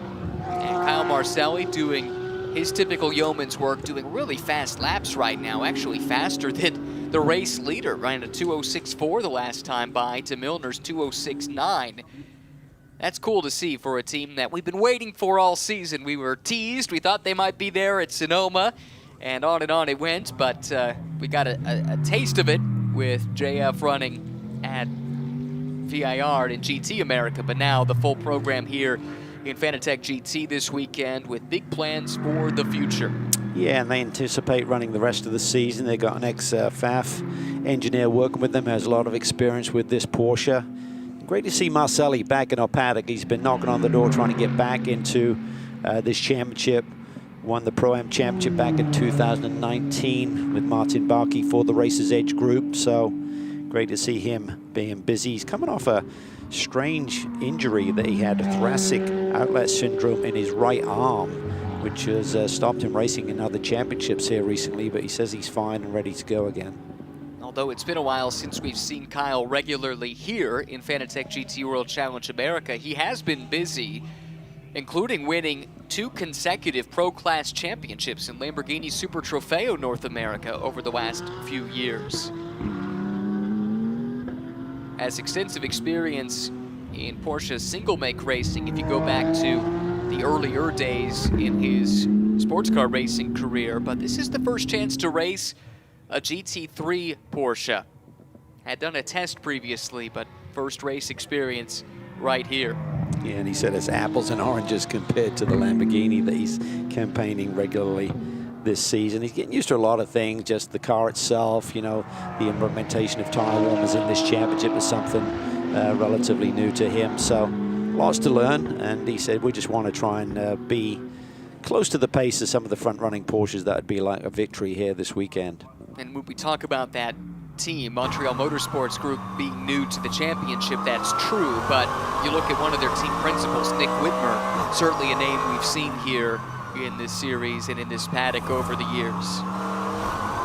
He's done a nice job here running consistent 209 ranges, and the team will certainly know the math and be feeding him that information as to whether they need him to push a little bit more, and risk obviously comes with that, but we know that Robbie Foley's going to be super consistent with his pace unless he has problems till the checkered flag, so he'll be able to work out the numbers and tell Jeff what target he has to hit. Carving nicely through the carousel, not using up too much road on corner exit. That's Zach Veach giving chase. Zach's been quick, dropping down into the 206s. His teammate Luca still has the fastest lap in that car, but that came late in the running. That's another car that seemed to be really easy on its Pirellis. I think Zach may have just pipped Luca. I think that 206.2 is set on lap 25, so I think Zach may have just pipped his teammate here late in this run. Good spot. That car was quick late in the first stint too, so there should be some more pace to be found, you would think, as the fuel load starts to burn off. And I think it's fair to say that Zach is gradually adjusting to this Acura platform. He does have quite a bit of GT3 experience, did a full season with Vassar Sullivan a few championship seasons ago. But this, as we said, program came together late, didn't have the ability to go testing. And Luca certainly has a bit more experience in this car than he does, but you can see that from the pace that he's demonstrating here in race conditions, that he also has the pace in this Acura also. This is for second on the road, but not a class battle, with Veach being in the Pro class and Burton being the leader in Pro-Am. See what Veach does here down into turn number 5. He was actually discovered at the go-kart track by Dave Fisher, father of Sarah Fisher, the longtime IndyCar driver. Both families from Ohio, so there's the connection there, and got fast-tracked through the ranks. He went from karting to Formula BMW in 19 months early in his career. He was actually supposed to run in the Formula Atlantic Championship back in 2010, but the series folded before he got the chance to do so. But made his way up through the ranks, through Indy Lights, now known as Indy Next, into the IndyCar Series. Did a little bit of GT3 racing with Lexus, and starting to rebuild that career in tin tops here in Fanatec GT. Yeah, and I think for Jeff Burton, he needs to be talked through these situations. You know, don't get into any risky situations. Like, that's not ideal, for example. You need to try and let him go in a better part of the racetrack. It's just good. Look how much time he's lost there. And these tenths, which turn into seconds, are vital in terms of keeping that gap to Robbie Foley, who's on the charge. Yeah, we talked about the margins. Foley was running lap times that would have been quick enough to bring him to the doorstep, basically, right towards the end of the race. And that definitely is a gift for Robbie in his pursuit of the win in Pro-Am. Now, Robbie's got some traffic he's going to have to deal with too before all is said and done, so it's not a done deal by any stretch. And Burton can maybe still uncork a little bit more pace when necessary towards the end of the race as we look at the Pro-Am point standings. Despite the fact it has not been a banner day for Verhagen and Tan, they hold the lead comprehensively in the standings over Foley and Rothberg, but this is shaping up to be an interesting battle for second all of a sudden, given the recent run of form for Burton and Ellis. Yeah, it certainly is, but that's going to change. It's a big swing, right? It could be a 14-point swing here if Foley can catch Jeff Burton. He'll gain 7 points. Burton would lose 7 points that we see on the board right now.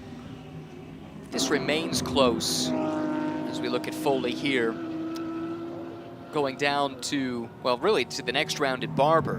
Have you given any thought, if you're Turner, of swapping your lineup around just to kind of match what DX or what Regulator Racing is doing? That would avoid some of the wild swings we've seen over the last few race weekends, just based on where yellows fall and that alternate strategy. Yeah, certainly. I think these teams look at everything, and they'll certainly dig through the data and look through the analysis of what works for the teams who have adopted that reverse strategy.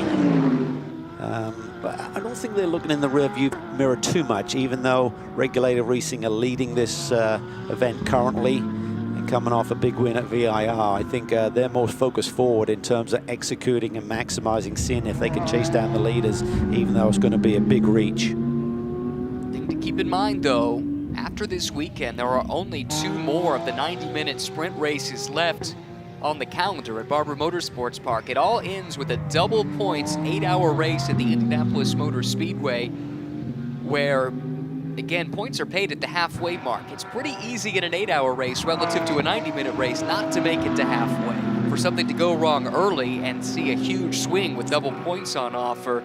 So that's the key. You want to be within a race victory of points when you get to a long endurance race at the end of a championship season.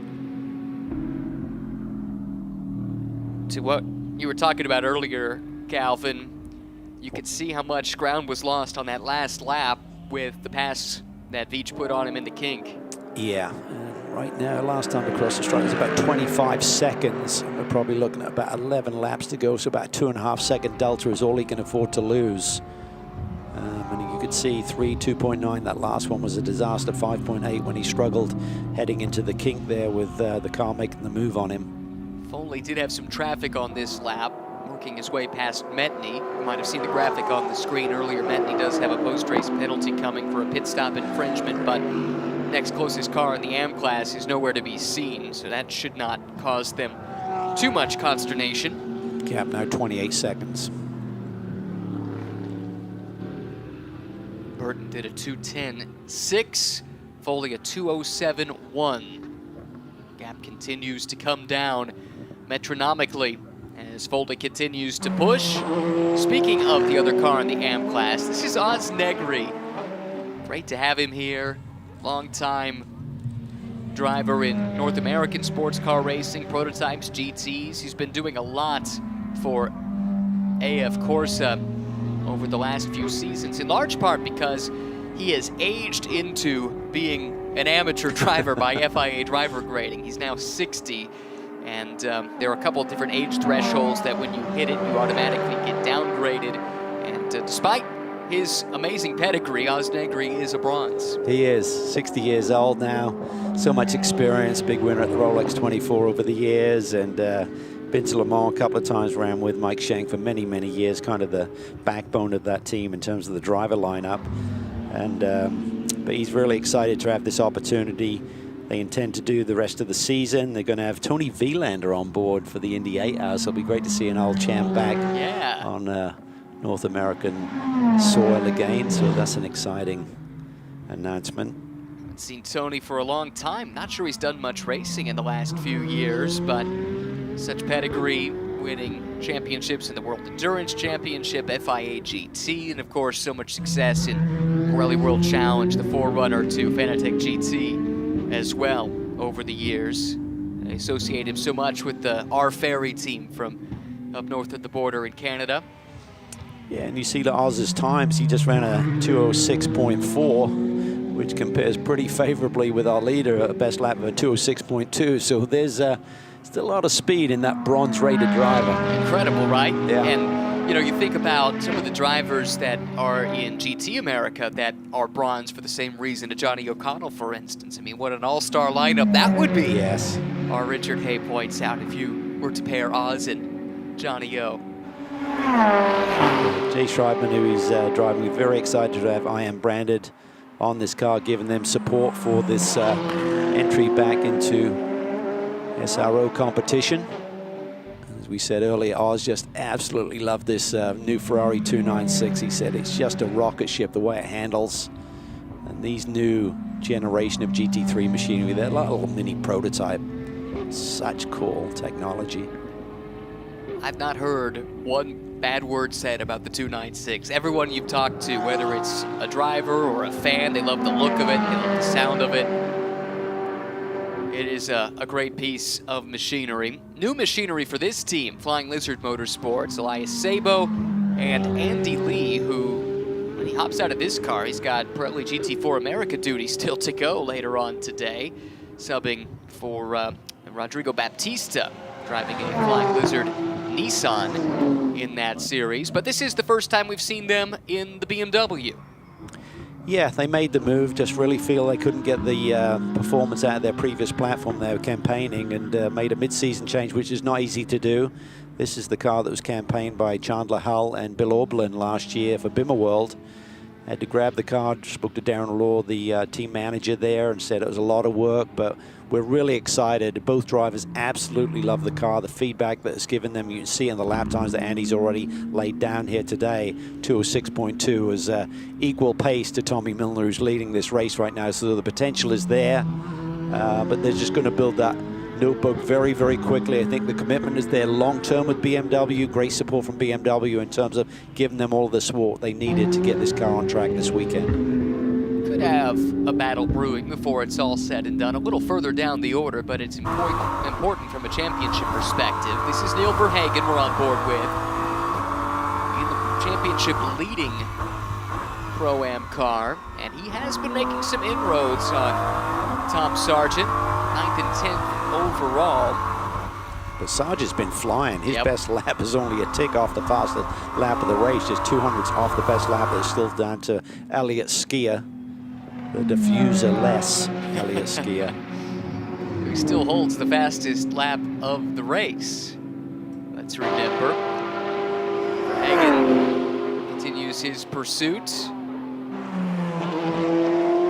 He was the breakout star of last year, joining the series midway through alongside Samantha Tan in the run that they went on from VIR onwards. If it weren't for a penalty or two along the way, they had pace in spades. It was remarkable. They did. John Edwards started the season with Samantha Tan and elected to essentially retire from motorsports. He's now a private pilot, but that opened up the door for Neil Verhagen to fill that seat. John had a pole position earlier in the season, so the pace was already there, but Neil and Samantha just really gelled tremendously well. The chemistry is great and had immediate results together. And here is Elliott Skier, Sans diffuser at the back of that car. Love this paint scheme, beautiful combination of colors, and I know I've said it before, but love the little details. When you zoom in on the yellow stripe, you can see the outlines of all the tracks where the series races this year. Really cool touch for the second straight season. Chasing down Jeff Burton here for overall positions. Jeff Burton, I'm sure they're right in his ear right now, telling him what he needs to do. By my math, I think Robbie Foley may catch him before the end of this race, so he's got to keep digging deep. Yeah, you're right, Foley was about 4 seconds faster on the last lap, 15 minutes to go, and the gap continues to shrink now. In fact, it really shouldn't be too many more laps, and he should be there. But even still, this would be a back-to-back podium result for Ellis and Burton. They've had a couple podiums this year, looks like 3 of them, so this would be a 4th. Yeah, I think they're going to come up about 10 minutes shy. It's 15 minutes to go in this race, and I anticipate maybe in the next 3 laps or so that Robbie might be with him. But here's the thing, this car started last today. Yeah. They were on pole, but then were penalized, so they had to come from 15th. It hasn't totally gone their way, and yet they're still here in a position to capitalize. Yeah, they could have been a further 20 seconds or so down the road if they'd started from pole, who knows. But nonetheless, just continuing to learn. Jeff's doing a great job. He really loves working with Philip Ellis. They spend the whole weekend together. They're like tied at the hip. And he's just really enjoying it. That's the most important thing, that he's enjoying his racing now. And I think the decision by the series to change the rules. In the past, if you were a Pro-Am lineup, your Am started race 1, and your Pro started race 2, and that's the way it was. But the change was made in the off-season to allow the teams to make that choice. It's just opened up so many possibilities, especially for someone like Jeff Burton, who's still learning GT3 racing, to have a good result. I mean, his job changes. It's not to go out and race door to door, but it's to run to a pace. Yeah, I mean, you're not around the people that you're normally racing with, you know what I mean? You have kind of lonely races in some ways, but it's all about the end result in terms of winning races and getting on the podium. It's made for a lot of fun for us, too, to try and forecast the way these races will play out. Check the times this time by Burton, a 2:10.9, and Foley a 2:06.5. It's down to 6.2 seconds, so I forecast 2 laps. A little bit less than that, and we'll have a battle for the Pro-Am lead on our hands. What a day it would be for Turner and for Justin Rothberg. He had that hard-earned win in the rain at GT America earlier today. Could he pick up 2 wins in the same day? Yeah, unbelievable result. He's just gaining in confidence. Had that little moment there when Alice was right on his tail going into turn 14, ran a little bit wild, and that puddle just caught him out as he accelerated off the corner. Caught a bit of a break in terms of the amount of damage that was affected onto that BMW. Just tore off that rear wing side plate, so shouldn't have cost too much performance for Robbie Foley, as he's on the charge, of course. Has some traffic to contend with. That's the delayed Trent Hidman. That car had to serve a penalty a little while ago. Finds itself down in 11th overall. Trent's still running pretty quick at a 2:06.9, but Foley about half a second faster. And with that not being for position, Varun Choksi with an issue. Day that had so much potential. Now, if this leads to a full course yellow, and here it is. Wow. We don't have to speculate. That's what's happened. That resets everything. Zach Veach just did his best lap of the race the last time by, and all of a sudden, the gap goes from 19 seconds down to effectively none. Yeah. So we'll have a race for the Pro Class lead when we restart. We do, and Veach has been running impressive lap times. He's got it down to 2:06 flat, so he's been running. I'm sure Milner has not been pushing too hard to take any risk. Right. But he's got great pace. Skier has got the fastest lap of the race, so this is going to turn into quite the race to the checkered flag. Obviously, time is not on our side. It's a big lap to deal with here with the safety cars. Now I think Choxy has got life in that car, so how quickly can we get back to green flag racing? Well, that's bad news for the regulator racing team. This is not what they needed with the Burton-Ellis strategy, because it brings everybody back into the mix. Marcelli's been quick. Sargent and Verhagen have been quick. Although not all of them are on the lead lap, actually. I think I saw Verhagen was behind Milner. So that could protect Burton to some degree. Yeah, because remember, we saw Samantha go down a lap, didn't she? Yep. I don't think Verhagen got back around the 63 machine, so it was fuel. Wow. Brutal day for ST Racing. Just did not go their way with the strategy. Starting on the wets. It's a tough racetrack on fuel, but there should have been enough margin there during the pit stop. We just got to put enough on board. These cars can certainly go a lot further than what would have been a 40-plus minute stint for Varun to get to the finish. Of course, they can easily go an hour plus. Looking for the leader here, and then it's going to be all about whistling back around. Hopefully we can go immediately back to green flag racing at the end of this lap once the field has been arrested here behind the safety car. Okay, this answers my question. Verhagen is the first car one lap down. That means there are 4 Pro-Am cars on the lead lap. They're not going to be nose to tail or anything. That would be good news for Jeff Burton.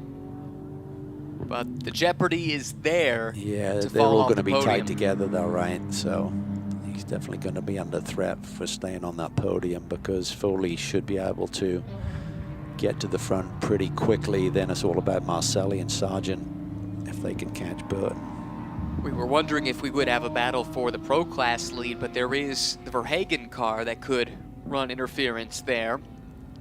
1 lap down behind the overall leader, but ahead of second place in Pro Zach Veach, who has his mirrors full of Elliott Skier now. And despite that race car being wounded, it still is quick. There's the Racer's Edge Brain Trust, trying to figure out what they can do about this.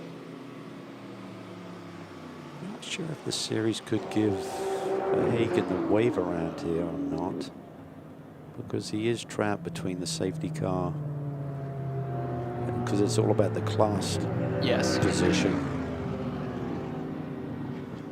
It does look like that's what's going to happen. They do say prepare for the pass around. So that would allow Verhagen to get back around to the tail end of this. He's trapped between the overall leader and his class leader. That's how you determine eligibility. Race Vision powered by AWS. Most positions gained, and Jeff Burton, Philip Ellis have that for now. Kyle Marcelli at second. He's got designs on getting at least 1 more. This is great news for Veach. Yes. He's going to be right on Tommy Milner's tail, and we've seen that car we saw Luca Mars put the pass on Tommy Milner's teammate Alec Udell. I believe that was the only car that was eligible for the wave around. Just for Hagen, so he'll hustle around to grab the tail end of the train and see what he can do to try and salvage a good result. Another interesting dynamic. There are a lot of cars separating them, but Negri has been flying, and Metny has not had the pace of Hardiman, and that's the fight in the 2-car M class. Are they a lap apart, though? I do not know. I think they may be a lap different. Okay. Yeah, looks that way. So scratch that. Wishful thinking on my part. Lights out on the safety car, so we will be going back to green next time by with about, what would it be, 5 minutes or so on the clock? Yeah, it's going to be a while. So Foley's got a cut around the Porsche immediately in front of him. That's a lap down, and then the battle up front is going to be intense potentially here between Milner, Veach, and Skier. How much tire did Tommy Milner save here? Sat out front there. It's about 20 seconds, I think the gap was. Nice and comfortable, so hopefully he didn't take the edge off those Pirelli P0s. John Rocky is liking this. Well, we saw in the opening stint when the Acura and the Corvette were fighting, the Corvette was a little bit vulnerable at the end of long straightaways. Maybe we look for something here on the restart. Definitely. Tommy's going to have to be on his toes. Skier's going to be feisty, though. And we haven't really seen how that Porsche without the diffuser stacks up. That could be the fastest of the 3 cars potentially down the straightaway. What sort of moves is he willing to make? With the championship lead, risk versus reward, you don't want to throw it all away, of course. But they have not won since the first weekend of the season. They will be desperate to get a win. Veach and Mars, they have not won all season long. They too will be desperate to win. Milner has won the last 4. Yes, he'll want to keep that streak alive, but that anxiety, that desperation to go for the big result might not be gnawing at him to the same degree as it is for those that are breathing down his neck. That's for the Pro class. Then behind it's Jeff Burton, who leads the way in Pro-Am. 1-lap car in between himself and the second place car, Robbie Foley, in the Ladecrete BMW. That will be the fight in that class. Here we go, out of turn 14 and accelerating away. Back to green flag racing at Road America with just 5 minutes to go. Good restart there by Tommy Wilner. Weaving around a little bit, make sure those tires are clean. Here comes Robbie Foley, timed that restart nicely. And then Jeff Burton is immediately in front. Here comes Veach, looking for the lead around the outside, tries to turn it in. Nice positioning of the car by Tommy Milner. Here comes Skier in the green and yellow. Wright Motorsport Porsche trying to take advantage here of the 2 leaders. Crucially, Foley is through on the lapped car of Hinman, so now the class leader is in his sights. That's Jeff Burton just up the road. The fight for first and second in Pro-Am. Meanwhile, the top 3 in Pro run nose to tail here in the run down to turn number 5. That Corvette has some breathing room heading into the braking zone. Yeah, and that's so important here. Now we're getting to the sector of the racetrack where Milner should have really good speed here through the twisty stuff. Only trying to set up Burton, who immediately goes on the defensive. Weaving inside, outside, can't find a path past. Fighting for the leading class. Yeah, and the reason Foley wants to get the job done, you never know if there's a moment. There's not much time on the clock, so you think, oh, there's plenty of time left, 4 minutes. Well, if you suddenly get a full course yellow, he could be stymied. He's got to try and make the move, and Jeff Burton knows that. Can Burton stay cool and calm under pressure? That's the question. He leads late in the going, looking for a second win on the season, but he's got Robbie Foley, a BMW factory driver, breathing down his neck. Foley's going to probably try and give about a car length here into the kink and then just fire it through here with momentum. Sends it right there. Is it enough to close in? Burton got through there pretty good, I feel. Foley's going to be desperate to get this move. Burton, though, covers him off into Canada corner. Some of the best driving we've seen from Jeff Burton all year long. He's keeping Foley at bay. He has responded in a big way, Jeff Burton has, trying to hang on to the lead of this motor race in the Pro-Am class. Oh, but Foley's got to run now through Billy Mitchell Band into this final turn, turn 14. It'll be 2 laps to go as they come through turn 14 towards start-finish once again, and the BMW is drawing a bead on the Mercedes. Yeah, and he's got that little advantage in straightaway speed. Jeff holds the inside lane. Foley's going to send it on the outside, clears him. This should be easily done. Warning for the 91 car of Jeff Burton for blocking. Can't hold it against him. You fight with all you got to try and get the win, and Burton hang on almost to it, loops Jeff. it. Oh, what a save, but it cost him a lot of positions. Now can he grab it back together? Yes, he can. Oh, that was a big save, and he's lost a couple of spots there that could take them off the podium. Yeah, I saw Marcelli fly by. That was for third. I don't know where Sargent is. Yes, he's through as well. Burton from the lead down to P4 in just a couple of corners. Oh, wow, he dug so deep there, and Foley got the run, got the lead, and then just made that little error there coming through turn 1. Got all kinds of traffic here. Ignore the Corvette at the front of this train. That's Brian Sellers. That car is multiple laps down. Side by side, Marcelli fighting with Metney. That's the leader in the AM class. He clears him, but he's behind Sargent. That is a change for position as well. Yeah, so Sargent's up to P2 now. Great drive from the Aussie, who will want to clear Sellers if at all possible, because this is the battle for second and third in Pro-Am, the 2 Porsches. This is great stuff into the carousel.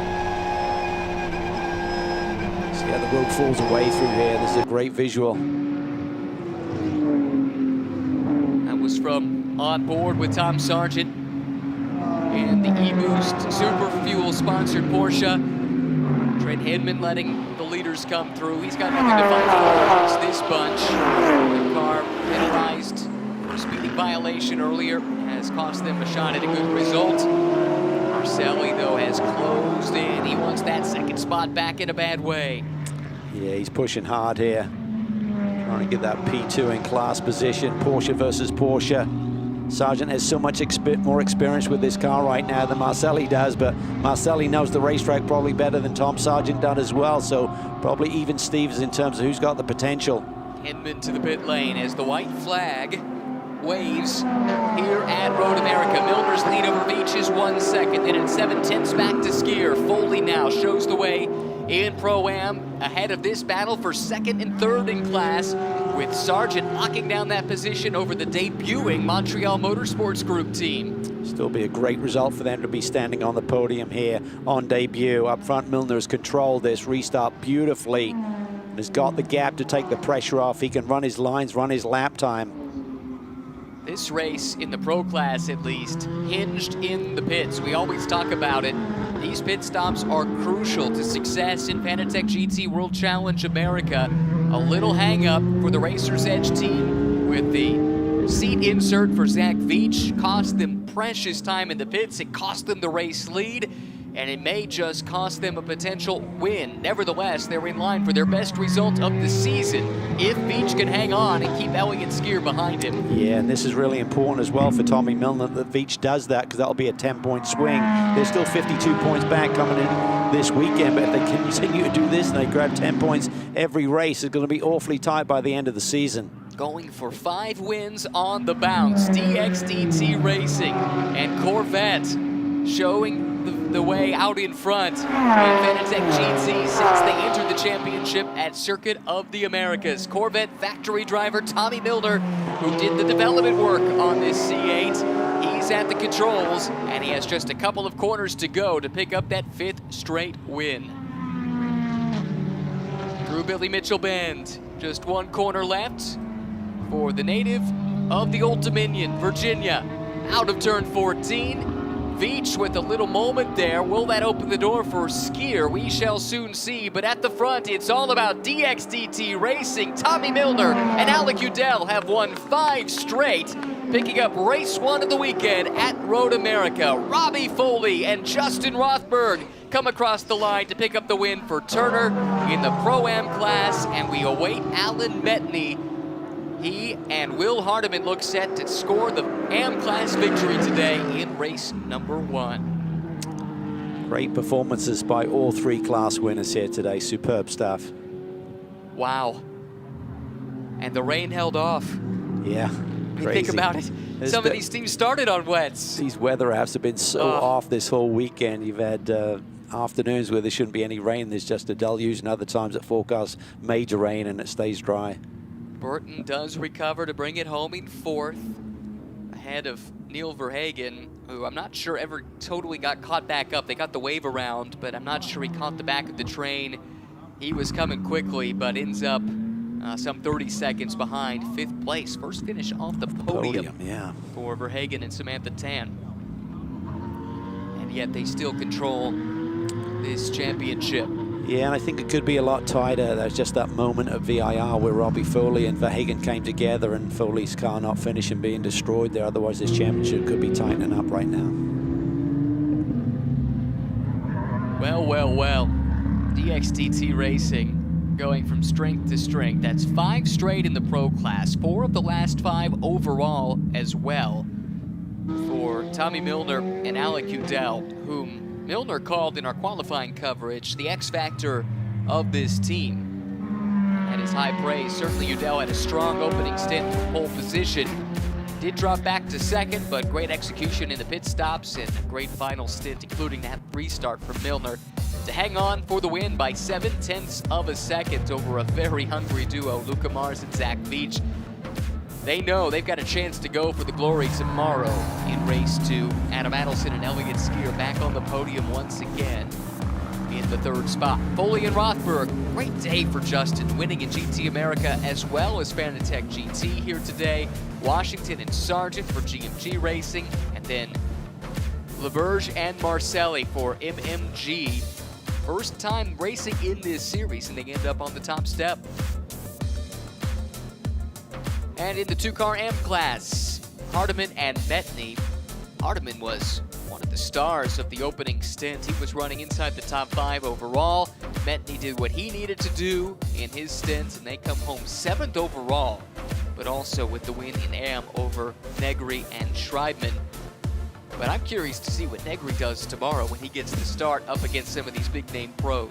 Yeah, he certainly had great pace here today, so with that strong starting position tomorrow, see what he can do. But Elliott Skier, great performance there with that diffuser off that Porsche. It can't have been an easy car to handle through these high-speed sectors, but finishing with the podium, not ideal for them. They continue to lose a little bit of ground, but I think maybe Milner and Udell may be too far back, but it's going to tighten up by the season's end. There's a look at the point standings after this race with 4 races to go, 3 90-minute sprints plus the Indy 8-hour. Adelson and Skier have the advantage in the pro class despite the fact they have not won in some time, but they have been fixtures on the podium, and that consistency is serving them well. Choxy and Oberlin was not their day today, unfortunately. Bad day all around for ST Racing. They still, though, are second, but look at who's in third. Dell and Milner have closed within 3 points of second place. So 42 points back, so if they had similar weekends for the last 3 sprint races, 10-point swings, that would put them within 12 going into Indy. So, but I'm sure Wright Motorsports is going to have something to say about that. Just need to be within 50 to have a chance going into the 8-hour at the end of the year. And as we've seen over the past several seasons when that race has served as the finale, there's a whole lot that can happen when we go endurance racing for the first and only time of the season. Well, this is becoming a familiar sight. Tommy Milner climbing out of his Chevy Corvette in Victory Circle. This time, though, it comes at Road America here in race 1 of the weekend. DXDT Racing at the top of their game. Big thumbs up from Tommy. Remember, the day started with both cars on their respective class poles. Really curious what Sellers and Morris can do tomorrow if they can avoid first lap trouble. But let's hear from our race winners now with DJ Clark. Tommy Milner, 5 for 5. You got put in a great position, but you had to defend on that last restart. Talk me through it. That was the last thing that I needed there. We, had an amazing pit stop there. Everything went just right for us. Came out with obviously a huge lead in our class, and then the yellow packed it all up, all back up again there. So those guys were quick in the Acura there, and the Porsche was getting their lap times, and I was like, man, I can't do that. So I learned already from once this year where I didn't prep the tires quite right before the restart, so I was super important obviously here. Had just enough of a gap, and brought this Corvette home again, first place again. Unbelievable. Unbelievable. Fantastic. 5 for 5. Tommy, congratulations. Thank you so much. Thank you, guys. Thank you. Woo. Beautiful result. Beautiful drive. The execution just flawless to pick up yet another race win. There's David Askew, team boss, coming over to celebrate. He's got to be so proud of what he has built in a short amount of time. That's a special moment, too, to celebrate with the family in Victory Lane. Yeah, first place is pretty good, Tommy. I think we could all agree. You did okay, Dad. Yeah. Yep. Well, pretty soon we'll be hearing from Robbie Foley and the job he did to get to the front. He was on the pace to catch Jeff Burton even without the yellow, but it did help. It did, but then it gets a little bit tight, right? You don't have a lot of time on the board. If there's another moment in this race, go full course yellow, you can't get the job done. Jeff did a great job. He really responded, got up on the wheel. Shame to see him have that little bobble going through turn 1 after Robbie grabbed the lead that cost him a podium spot here today. This is a day to remember for Justin Rothberg. The win in GT America this morning was as impressive as they come, fending off big-name drivers in the pouring rain. Yeah, really just does a great job under pressure continually. There are the Pro-Am winners, and you can see they're standing by with DJ. All right, we got to move here a little bit because of traffic coming in the way, but Robbie Foley, an absolutely mega final stint to be able to take the victory, getting the move done on Jeff Burton. That was fantastic. Yeah, it was crazy. I wasn't really expecting that yellow there at the end and didn't really want it, to be honest, but it worked out. I was just hoping we would go back green, and yeah, the weather held up for us at least. Justin had a fantastic race today and a torrential downpour, so I was happy. My stint was pretty easy in the dry, and we had a great M4 GT3 under us today. Turner's given us a great car. We've always had great cars at this track, so thanks to Ladecrete, all of our partners, Justin and Will, yeah, we're on a roll here, so keep it going. Well, and I want to turn to you, Justin, 2 for 2 on the day. Is this quickly becoming one of your favorite tracks in the world? I think so. The results are boosting that up in my eyes. Yeah, amazing day. Never had a 2 for 2 day, so feeling really good. If you had told me when I was sitting backward in the wall that I'd be up on the podium, I'd say I would disagree with you, but here we are. Here we are. Oh, great run for Turner Motorsports. Congratulations, guys. Thank you. Thanks. I heard Robbie say I forgot about that. Frankly, we did too. But that's true. He did have that spin out of 14 to knock the end fence off. That could have been a totally different result today if that had been a few inches different. Yeah, so they little moment there and caught a lucky break by not more rear damage to that rear wing, but nonetheless, excellent performance by the team and both drivers. Certainly so. Great execution. That's what you expect from a Will Turner-led team. And then the drivers did their part as well. What a day. Unfortunately, it doesn't look like we've been able to track down the AM class winners, but big congratulations to Will Hardiman and Alan Metney. Hardiman in particular really strong in his stint at the start of today's race to run inside the top 5 overall for an extended period of time. A look back at the way the race played out. Several teams elected to start on rain tires. It proved not to be the right choice. This was really frustrating for a number of teams right at the beginning. Madison Snow, little contact with Bill Oberlin, and nowhere for the debuting Bryson Morris to go. 2 cars eliminated from contention on the opening lap. When we got back to green, Alec Udell led the way for DXDT Racing. Further back, this was the moment we heard Justin Rothberg allude to. This is the ultimate Pro-Am winning car. Goes on a bit of a slide, but still was able to recover. Udell and Mars, what a fight this was in the Canada corner. That was for the lead in the Pro class. The Acura took the lead, but this is where they lost it.